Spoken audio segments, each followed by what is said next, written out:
कौन सी स्त्री दूसरे पुरुष से संबंध बनाने पर भी पतिव्रता बनी रहती है? ज्ञानवर्धक कहानी। कहानी।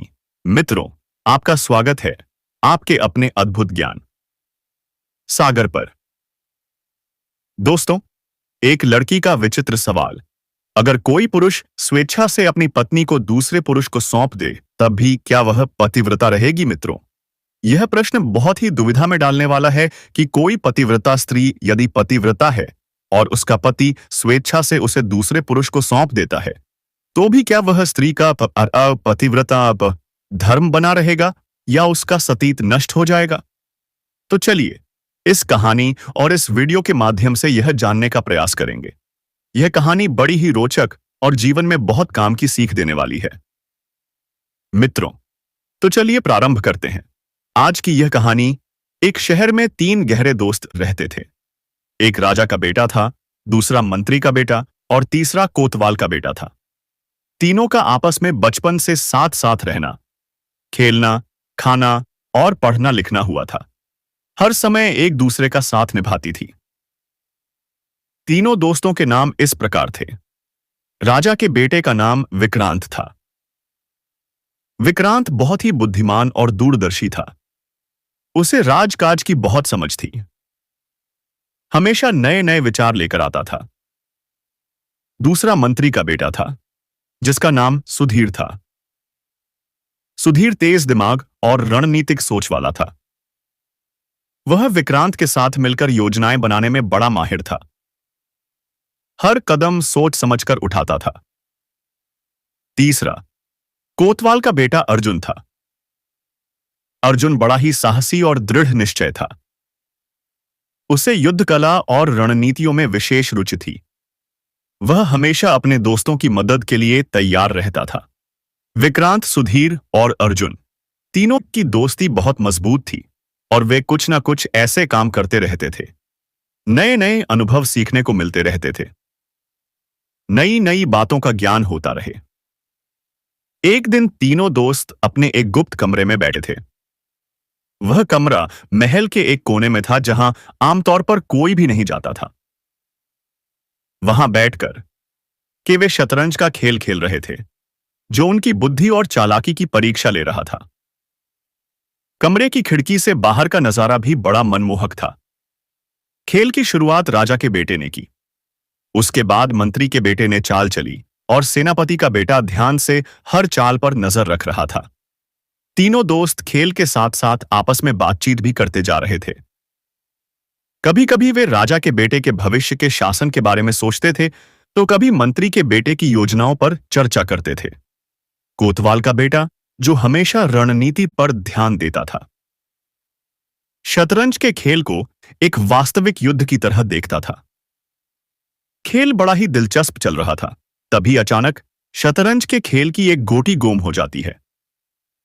सारे कमरे की तलाशी ली गई, एक एक चीज को उलट पलट कर देख लिया, मगर शतरंज की वह गोटी नहीं मिली। अब गोटी गई तो कहां गई? तीनों दोस्त इस बात को लेकर बड़ी गंभीर थी। जाहिर है वो गोटी उन्हीं तीनों में से किसी एक के पास थी, मगर इस बात को कोई भी मानने को तैयार नहीं था कि गोटी मैंने चुराई है। वे तीनों यही कह रहे थे कि गोटी हमारे पास तो नहीं है, तो फिर कहां है, और एक दूसरे का नाम भी नहीं ले रहे थे और ना एक दूसरे की तलाशी ले रही थी। एक बोला, यह तो बड़ी अचरज की बात है कि गोटी हम तीनों के बीच गुम हुई है। कोई चौथा तो आकर चुरा नहीं ले गया। हम में से किसी एक के पास ही शतरंज की गोटी निकलेगी। तीनों कहने लगे, चलो हम किसी से अपना फैसला करवाते हैं। जवाब दिया, हमारे मित्र सुधीर के पिता मंत्री हैं और वह बहुत बुद्धिमान है। चलो हम अपना फैसला उन्हीं से कराएंगे।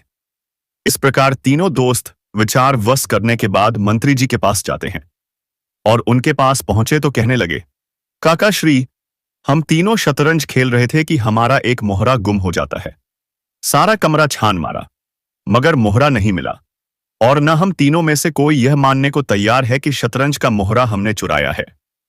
यह तो पक्की बात है कि मोहरा हम तीनों में से किसी एक के ही पास है। हे काका जी, आप ही हमारा निर्णय कर सकते हैं और हमें यह बताएं कि वह शतरंज की गोटी किसके पास है। बस एक बात का ध्यान रखें कि जिसके भी पास शतरंज की गोटी हो उसका नाम ना लिया जाए, क्योंकि उससे उसकी बेइज्जती हो जाएगी। मंत्री ने जब सारा माजरा सुना तो कहने लगे कि देखो, बेहतर यही होगा कि जिसके पास वह मोहरा है वह चुपचाप दे दे। तीनों एक साथ बोले, नहीं नहीं, इसका फैसला तो आपको ही करना है। अब तो मंत्री ने जान लिया इस बात का फैसला करना बड़ा मुश्किल है, इसलिए उन्होंने समय ना होने का बहाना बना लिया और कहा कि वे तीनों राजा से इस बात का फैसला करवा ले। मित्रों, तीनों दोस्त अब राजा के पास जाते हैं। राजा तो उनमें से एक के पिता थे, जिसका नाम विक्रांत था। राजा के पास जाकर तीनों ने अपना किस्सा सुना। राजा समझ जाता है कि तीनों का यह मामला बड़ा ही पेचीदा है, इसलिए उसने उन तीनों को कोतवाल साहब के पास जाने की सलाह दी और कहा कि उसके अलावा किसी और के बस की बात नहीं है। वे तीनों कोतवाल साहब के पास पहुंच जाते हैं और उन्हें सारी बात कह सुनाई। तीनों की बात सुनकर कि कोतवाल ने कहा, यह कौन सी बड़ी बात है? तुम तीनों में से जिसने भी गोटी चुराई है वह चुपचाप गोटी यहां रख जाए। मेरे पास इन बेकार की बातों के लिए समय नहीं। तीनों ने फिर निवेदन किया कि हम इस बात का फैसला करा कर ही मानेंगे। तब कोतवाल ने उस केस को न्यायाधीश के पास भेज दिया और उनसे कहा कि यह तीनों बड़े ही हस्तियों से संबंध रखते हैं, इसलिए उनका न्याय सोच समझकर कर रहे, किसी का नाम भी नहीं खुलना चाहिए और शतरंज की घोटी का भी पता मिल जाना चाहिए। मित्रों, अब तो राजा का आदेश जज साहब के पास आया तो न्यायाधीश ने तीनों दोस्तों को अपने घर पर बुला लिया। न्यायाधीश की बात सुनकर बड़ी सोच में पड़ गए। मामला बहुत ही गंभीर था कि उन तीनों में से वे किसको दोषी बनाएं, किसी पर झूठा आरोप भी नहीं लगना चाहिए। तभी उसकी बेटी कमरे में दाखिल होती है। अपने पिता को चिंतित परेशान देखकर उसने पूछा, पिताजी, आप किस बात की उलझन में पड़े हैं? आप बड़े ही बेचैन मालूम पड़ रहे हैं। तब न्यायाधीश ने अपनी बेटी को सारा माजरा कह सुनाया। उसकी बेटी चिंतामणि बहुत बुद्धिमान थी। ने लगी, पिताजी आप चिंता ना करें, इनकी समस्या को मैं अवश्य ही हल कर दूंगी। न्यायाधीश कहने लगे, बेटी तुम नहीं जानती, उनका मामला बड़ा ही पेचीदा है और कहीं ऐसा ना हो कि उनकी वजह से मेरी नौकरी भी चली जाए, क्योंकि महाराज ने इन तीनों को मेरे पास भेजा है। चिंतामणि कहने लगी, पिताजी आप बिल्कुल भी चिंता ना करिए, मेरे सामने वे तीनों नौजवान टिक नहीं पाएंगे। मैं उनका फैसला भी कर दूंगी और उनको एक अच्छा भी सिखा दूंगी और आपकी नौकरी भी नहीं जाएगी। जज साहब ने कहा, बेटी ऐसा बिल्कुल मत करना, वे तीनों कोई साधारण लड़के नहीं हैं। सारा राज दरबार उनके आगे सिर झुकाता है। बेहतर यही होगा कि तुम इस मामले में दखल ना दो तो ज्यादा अच्छा है। मैं खुद ही कोई तरकीब सोच समझकर मामला हल कर दूंगा। बेटी ने कहा, पिताजी मुझे हल्के में ले रहे हैं, ऐसे मामलों को तो मैं चुटकियों में निपटा सकती हूं। आखिर में बेटी तो आपकी ही हूं, आप निश्चिंत रहिए, बहुत ही सोच समझकर फैसला सुनाऊंगा। अपने घर बुलाने को कहा। 4 दिन बाद जब वे तीनों दोस्त उस न्यायाधीश के घर जाते हैं, उधर जज साहब की बेटी ने लड़कों के कपड़े पहन लिए और अपना भेष बदलकर ऊ के कमरे में जाने को तैयार हो गई। न्यायाधीश ने उन्हें कमरे में बैठाया हुआ था और कहा कि तुम्हारे सवाल का जवाब मेरा एक जवान बेटा देगा। इतना कहने के बाद जिस साहब की बेटी जो लड़के के भेष में थी उस कमरे में दाखिल होती है, असल में वह चिंतामण थी। उसके आते ही तीनों दोस्त उस पर टकटकी लगाकर देखने लगे। विक्रांत ने कहा, यह लड़के के रूप में तो हमें कोई खूबसूरत लड़की मालूम पड़ती है। दूसरे ने कहा, हाँ मित्र, यह लड़की ही है। तीसरा बोला, यह लड़की हमें बहुत बुद्धिमान मालूम पड़ती है। उनकी बातें सुनकर चिंतामण ने कहा, आप तीनों ठीक कह रहे हैं, मैं चिंतामण हूं। आप ठहरी, आपने मुझे पहचान लिया है, अब मैं अपने असली रूप में आती हूं। यह कहकर वह दूसरे कमरे में जाती है और फिर से पुरुष का भेष उतारकर अपने असली रूप में आ जाती है। उसके घने काले लंबे बालों को और खूबसूरती को देखकर वे तीनों दोस्त ठगे की ठगे रह जाते।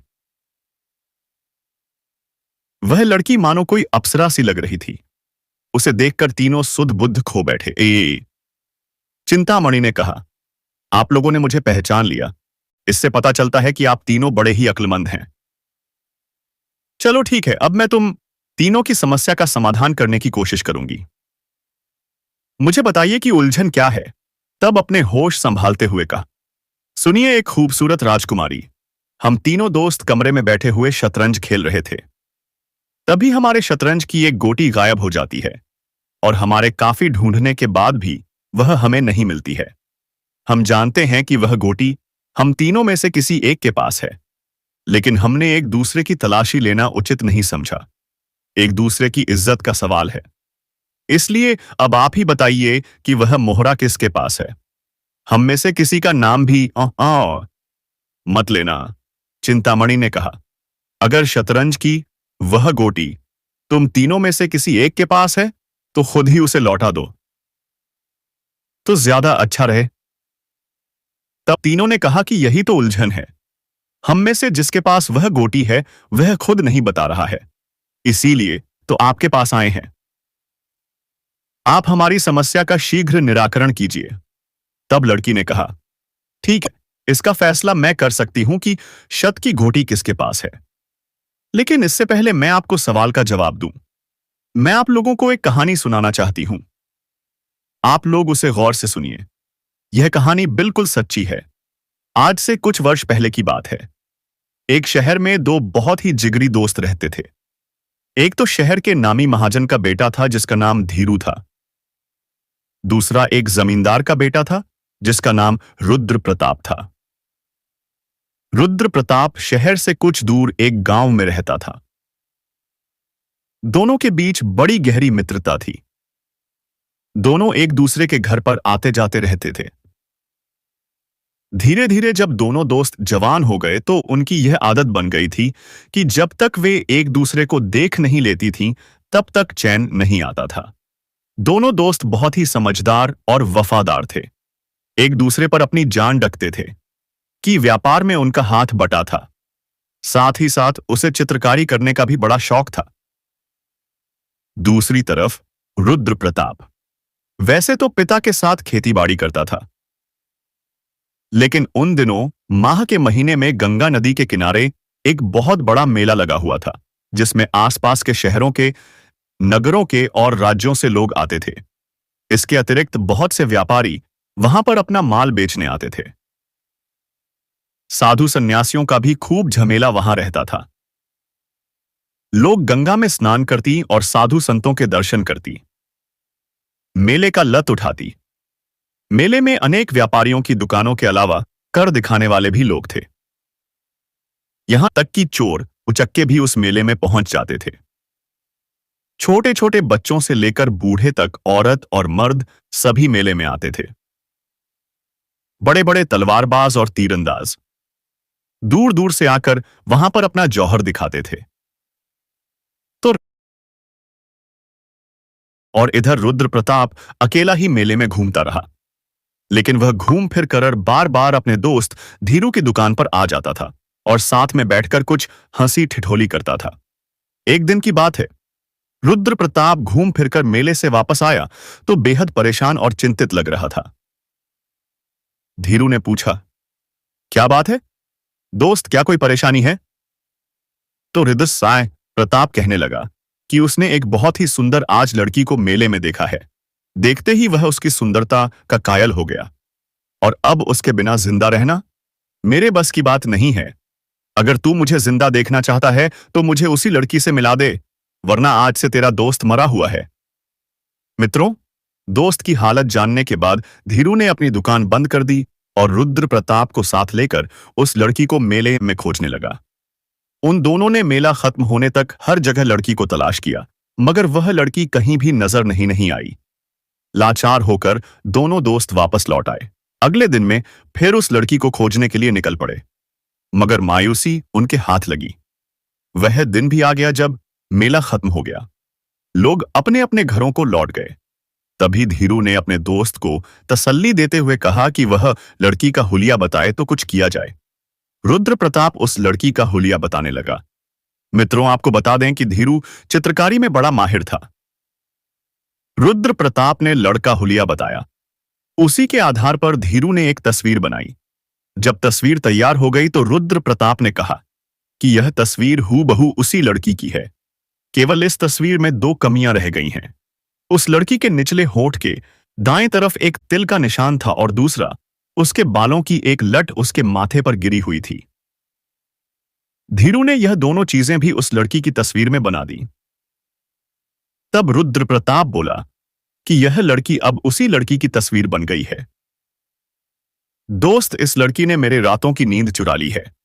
जब तक यह मुझे नहीं मिलेगी, मैं भोजन पानी भी ठीक से नहीं कर पाऊंगा।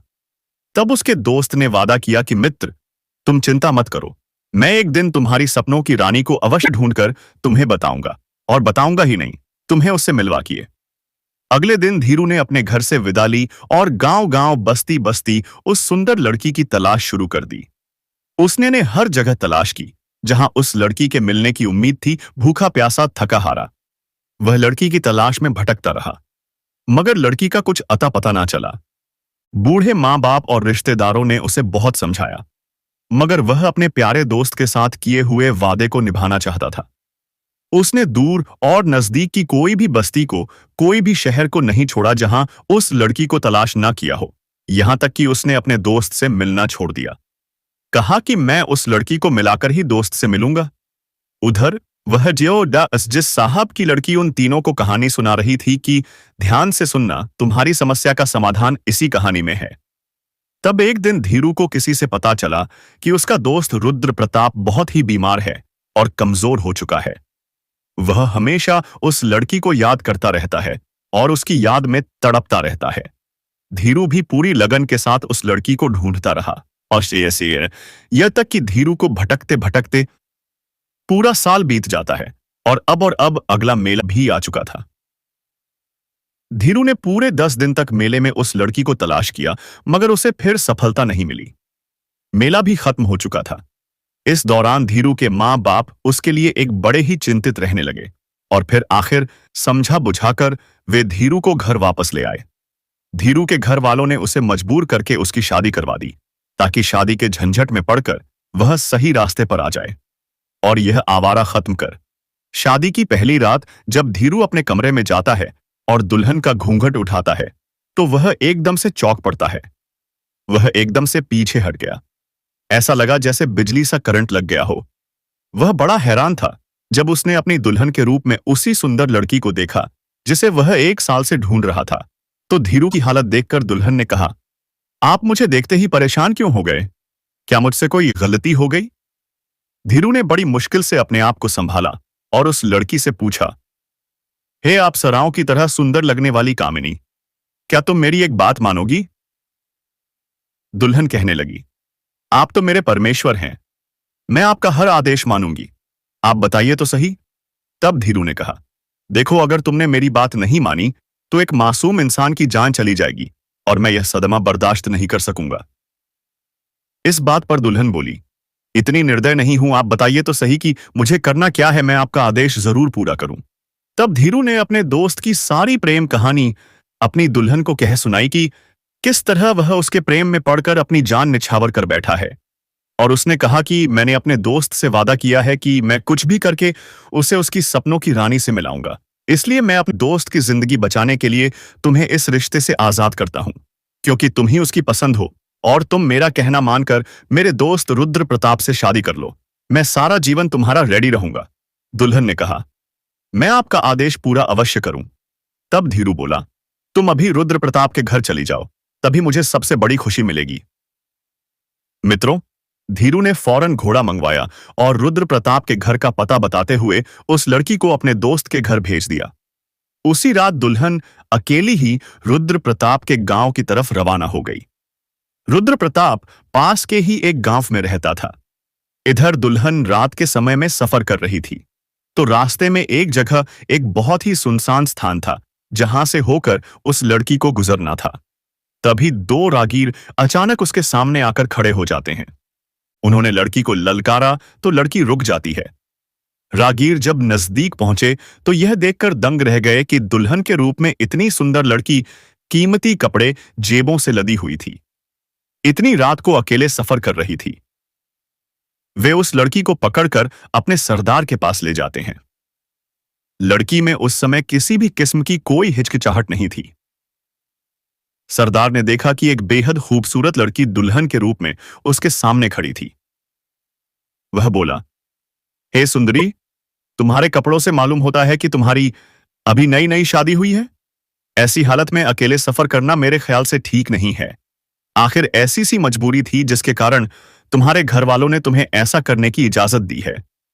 लड़की कहने लगी, मैं एक बहुत ही जरूरी काम से जा रही हूं जिसे मैं अभी नहीं बता सकती। अगर आप आज्ञा दें तो मैं बहुत जरूरी काम निपटा कर आपके पास वापस आ जाऊंगी। सरदार बोला, मैंने ऐसी कच्ची गोलियां कभी नहीं खेली हैं कि घर में आया हुआ शिकार यूं ही हाथ से चला जाए।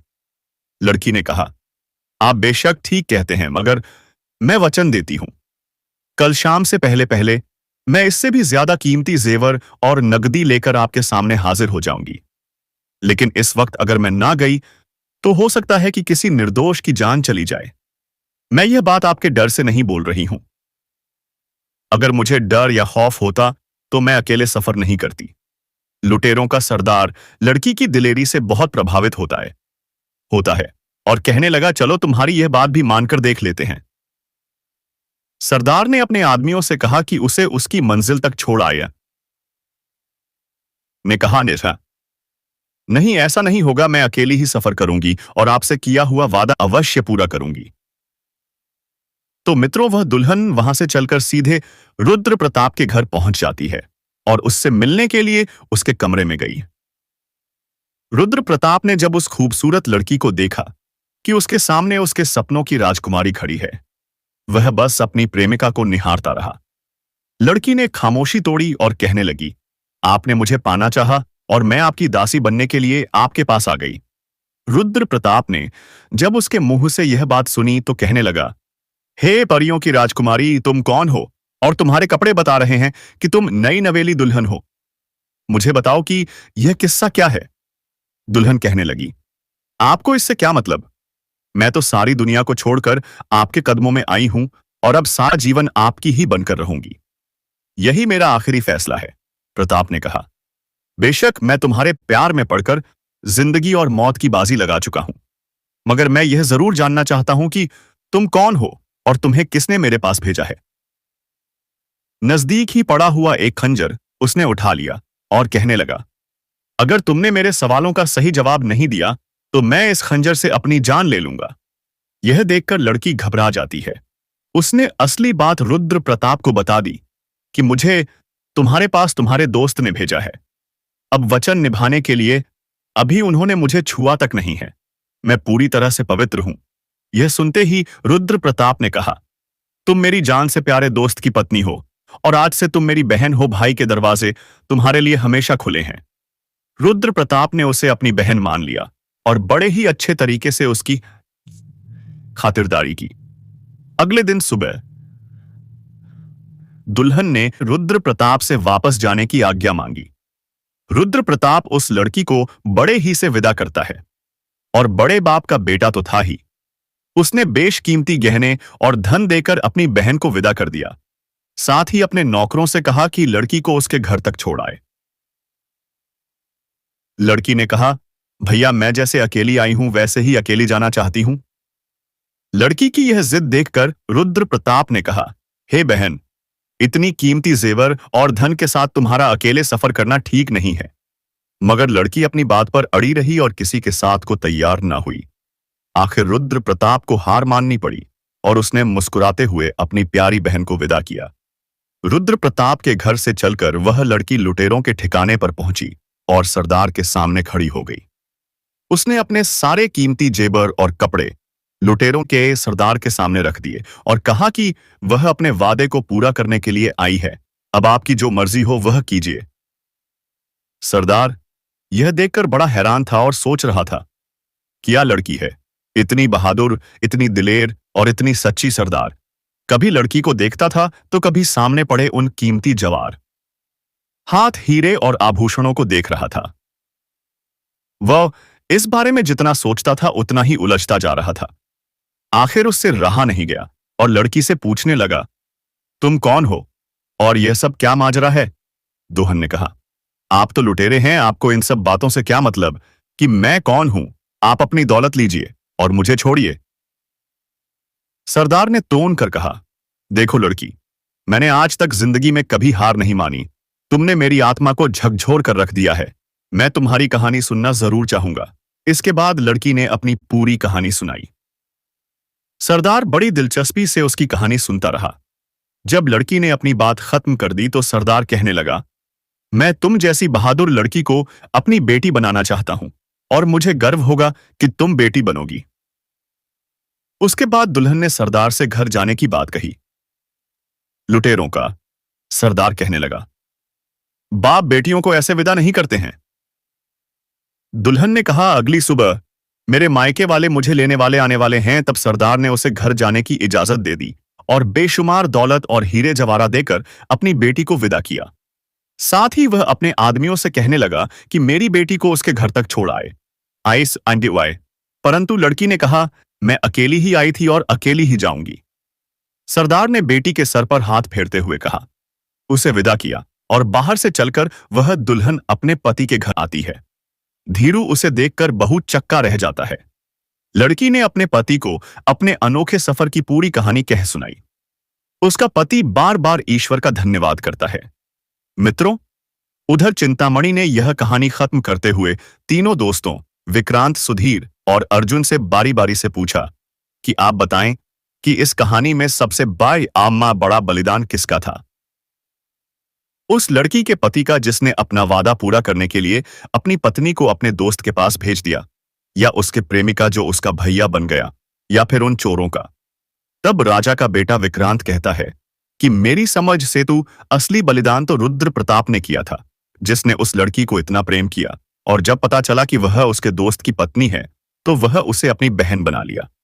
तब कोतवाल का बेटा कहता है, नहीं नहीं दोस्त, असली बलिदान तो उस लड़की के पति ने किया था, जिसने अपनी खूबसूरत पत्नी को बिना स्पर्श किए अपने दोस्त के पास अपने वचन को निभाने के लिए भेज दिया। तब मंत्री का बेटा सुधीर कहता है, नहीं नहीं मित्र, असली बलिदान और त्याग तो किसने किया मैं बताता हूं। अगर उन दोनों में एक दूसरे के लिए इतना किया है, अगर उन दोनों ने एक दूसरे के लिए इतना किया है तो इसमें कोई बड़ी बात नहीं है। वे एक दूसरे के दोनों दोस्त थे और यह दोस्त का कर्तव्य है कि वह दोस्त की चिंता परेशानी को दूर करे। उन्होंने अगर एक दूसरे के लिए बलिदान दिया तो किसी पर कोई एहसान नहीं किया, यह उनका कर्तव्य था। असली बलिदान तो लुटेरों के सरदार ने किया, जो बुरे काम करने वाला था, मगर जब असलियत का पता चला तो उसने उस लड़की को अपनी बेटी बना लिया। और यह एक बहुत बड़ा बलिदान है। उसने धन माल लूटना तो दूर, उल्टा अपने पास से जो कुछ था उसे देकर उस लड़की को विदा किया। मित्रों, चोरों के सरदार का बलिदान इसलिए ज्यादा है क्योंकि उसने जो कुछ भी किया वह निस्वार्थ भाव से किया था। चिंतामणि ने तीनों के जवाब सुने तो कहने लगी, अब मैं आपको बताती हूं कि शतरंज की गोटी किसके पास है। वह गोटी जरूर मंत्री के बेटे सुधीर ने चुराई है। चुपचाप उसे निकाल कर सामने रख दो। इस पर सुधीर ने मौका निकालकर सबके सामने मेज पर बहे घोटी को रख दिया। वह तीनों दोस्त लड़की के फैसले से बड़े हैरान हुए और उन्होंने चिंतामणि से पूछा, तुमने किस तरह से इतनी आसानी से हमारा फैसला कर दिया? चिंतामणि ने जवाब दिया, यह तो बड़ी सीधी बात है। एक आदमी में जो गुण होते हैं उसी तरह की आदत वाले इंसान को वह पसंद करता है। सुधीर ने उन चोरों को और लुटेरों के सरदार की तारीफ की तो मैं फौरन समझ गई कि इसके मन में, मैं इसके विचारों को समझ गई कि एक चोर ही दूसरे चोर को पसंद कर सकता है, उसके साथ हमदर्दी रख सकता है, और यही असली अपराधी है। तीनों दोस्त उस अक्लमंद लड़की के फैसले से बहुत खुश हुए और उस लड़की के फैसले की प्रशंसा करने लगे। कहने लगे, बहन, तुम वास्तव में बड़ी बुद्धिमान हो। तुमने हमारी समस्या को बड़ी आसानी से सुलझा दिया। अब हम तुमसे एक सवाल का उत्तर जानना चाहते हैं और हमें उम्मीद है कि तुम उस सवाल का जवाब बड़ी ईमानदारी से दे दोगी। लड़की ने पूछा, कहिए क्या सवाल है? तब उन तीनों ने लड़की से पूछा, हमें यह बताइए कि उधर प्रताप ने अपनी पत्नी को अपना वचन निभाने के लिए अपने दोस्त के पास भेज दिया। तो हम जानना चाहते हैं कि अगर कोई पुरुष अपनी पतिव्रता स्त्री को स्वेच्छा से अपने किसी दोस्त या दूसरे पुरुष के पास भेज देता है, तब भी क्या वह लड़की पतिव्रता बनी रहेगी? क्योंकि वह तो अपने पति की आज्ञा का पालन करेगी और पति की आज्ञा का पालन करना ही पतिव्रता स्त्री का धर्म होता है। तब चिंतामणि कहती है, देखो ध्यान से सुनो, अगर कोई पतिव्रता स्त्री अपने पति के कहने से दूसरे पुरुष के पास जाएगी तो वह पतिव्रता नहीं रहेगी। माना के पति की हर आज्ञा का पालन करना स्त्री का धर्म है, मगर जो आज्ञा पति की उसको पति से दूर करती हो, उस स्थिति में वह पतिव्रता कैसे रह सकती है? हाँ, अगर पति किसी कारण से अपनी स्त्री को दूसरे पुरुष के पास भेज देता है और वह पुरुष उसे स्वीकार नहीं करता है, बल्कि उसके साथ अपना दूसरा संबंध रखता है, और लड़की भी मन से सिर्फ अपने पति का ही स्मरण करती है, तो उस स्थिति में वह लड़की पतिव्रता ही मानी जाएगी। पहली बात तो किसी पति को अपनी पत्नी के साथ ऐसा भद्दा खेल नहीं खेलना चाहिए। पत्नी पत्नी होती है, वह कोई वस्तु नहीं है जो किसी को भी दे दी जाए। पत्नी कल्याणी होती है, पति का सदैव कल्याण चाहती है। तीनों दोस्त चिंतामणि के जवाब से बहुत संतुष्ट हुए और उस लड़की को प्रणाम करके वहां से चले गए। दोस्तों, आपको हमारी ये कहानी कैसी लगी? कमेंट सेक्शन में अपना जवाब जरूर देना। साथ ही हमारे अद्भुत ज्ञान सागर को सब्सक्राइब जरूर करें।